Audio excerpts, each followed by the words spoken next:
when they do become full-blown, what do we do about it? Why is it that if I attend a party in Soho in Manhattan and most of the folks there are not African American, and they can talk about, well, my shrink is so-and-so, and I'm in therapy, and I've really gained from getting treatment for my depression and so on. Yet when we go to a party where folks look like us, nobody wants to talk about it other than maybe Terry, who will walk in the room and get them to talk about that pain. The way you do that is amazing. Very thankful to, because it's in our community, in our culture, it's seen as a character flaw. It's seen as something that we need to talk to each other about, to pull ourselves up by our bootstraps.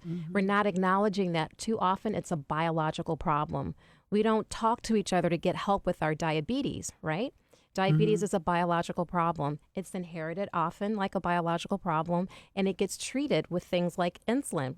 We don't make enough of a certain protein called insulin. All right. Right? So when you say diabetes, but when you say it's a biological problem often. Let's and we don't look at it that way. All right, we don't look at it like diabetes like a biological problem. Let's talk about that. For one thing, we're saying that we see it as a weakness.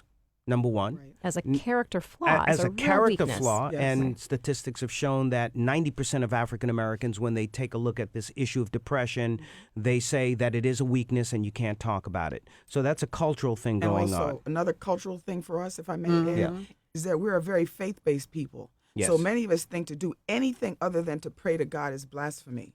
Right. And we don't tell other folks our business. Whereas we can integrate and say prayer is a great thing, but God helps those who help themselves. So also get treatment too. But I want to get back to this issue of the biology. What is the biology of depression?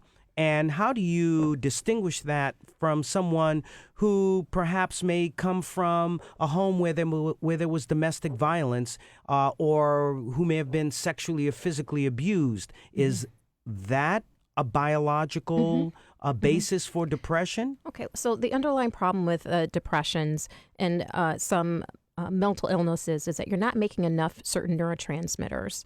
We inherit the ability or inability, I should say, and we're to not make enough chemicals in the brain. Let's break it down. It's a fancy name. Neurotransmitters is a fancy name for proteins in the brain, just protein chemicals in the brain.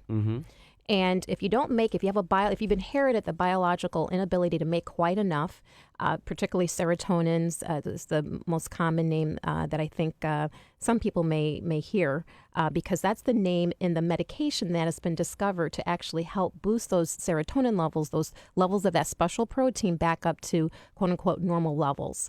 So that's the biology of many depressions, of major depression, of what we call major depression or clinical depression. Now, when someone has what we call grief reaction, they lost someone that they're very close to, suddenly suffered trauma. Over time, actually, the brain reacts to trauma, crisis, so the chemicals, severe stress with a chemical reaction. If you have that constant stress over and over and over, your brain changes. Your chemistry, those proteins in your brain change. And all of a sudden, actually, it's not all of a sudden, over time, maybe it's weeks, and it may seem overnight to some because it can happen over a period of weeks. You've got biological depression. The chemistry in your brain has changed. So there's a couple of different ways it can happen. It can happen to someone who's inherited this problem, not making enough of a certain protein, and someone who's been traumatized over a period of time, chronic stress. So no matter what has happened in that person's life, they are going to be depressed. And then you have the situation where something has happened, a series of things have happened, they become depressed. And now, after some significant amount of time, it changes the brain chemistry. Absolutely, perfect. Well, it changes the brain anatomy. Well, all of this then speaks to the importance of antidepressant medications, the right antidepressants, as a part of treatment. Now, not everyone needs that. Correct. Some people can do it with psychotherapy. That's right. But some would probably need the combination of the antidepressants and the right antidepressants, exactly, and psychotherapy. I'll tell you right now, and I'll speak for everyone who's watching. We're scared to death of psychiatric medications. Absolutely. Aren't And you gonna, should be. Aren't we going to get addicted to it? Aren't you going to make us like a zombie? Aren't we not going to be able to perform in bed? And that's going to be a real depression by itself. Yeah, that's not going to work. So what about people who say that? Well, you know what? They should be scared because historically we didn't have an understanding of the underlying problem with depressions, with anxiety, which sometimes can go along with depression, with what's called bipolar disorder, manic and mania and depression. So we would do things to sedate the person. The medications, even though they were prescribed by a doctor. When you say sedate, you mean they would just like calm chill them out. Chill them out. And they would, quote unquote, over-sedate them, over-chill them out. And those medications are addictive. They're addicting, and those medications are still around. That's why it has such a bad rap, and deservedly so. In the past 10 to 15 years, the medications that I talked about, serotonins, those proteins in the brain that sometimes we don't make enough of, there is a class of medications in the last 10 to 15 years that have been discovered that actually help boost your levels of serotonin in the brain. Those are called SSRIs for short. SSRI stands for selective serotonin reuptake inhibitors.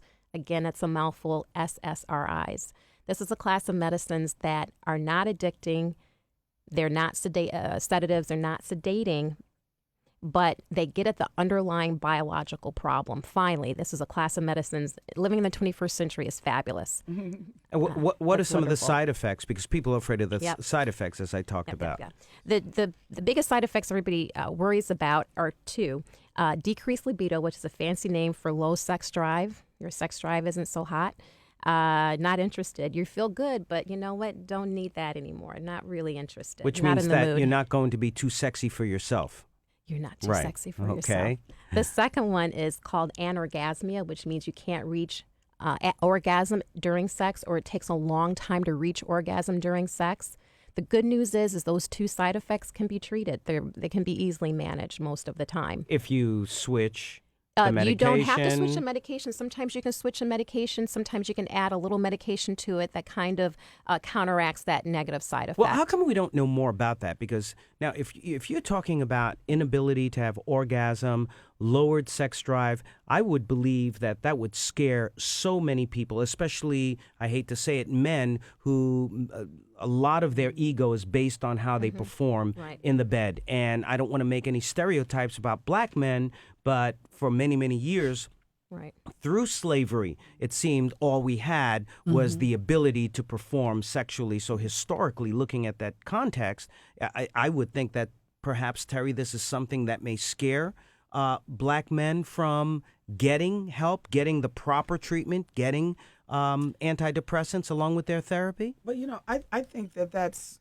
way down the line. I don't even think they're not even thinking about that. They're not even thinking there. What they are, as boys, you're told to be a man early on. Suck it up. Be a man. Don't cry. Don't, you lost your teddy bear. Don't be a... What are you, a sissy boy? Exactly. Yeah. So early on, you're geared to not deal with your emotions. And honestly, I think about this too, just in terms of our young people. So I think it starts there.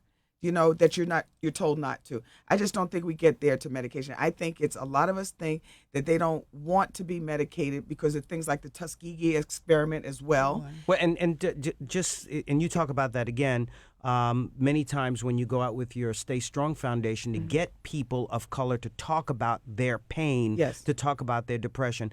Why is it that people are so afraid of the medical establishment in that historical context of the Tuskegee experiment? If you want to tell the audience a little bit about that. Well, it's just basically we don't trust it. As some of your and these were listeners Southern sharecroppers who had syphilis and were not treated because this government-funded study wanted to look at what were the long-term effects of syphilis, and gave them placebos and gave them placebos. So basically, no treatment. No treatment, right? So there's a basic mistrust. To begin with. But I think that for most of us, it's that you really think that you're the only one. It's so isolating, and everybody walks around with their mask and their game face on. So you think that if there's something wrong, it's you and just you. When in fact, everybody on the planet that are doing something. The down and out and the up and out. Everybody's dealing with something.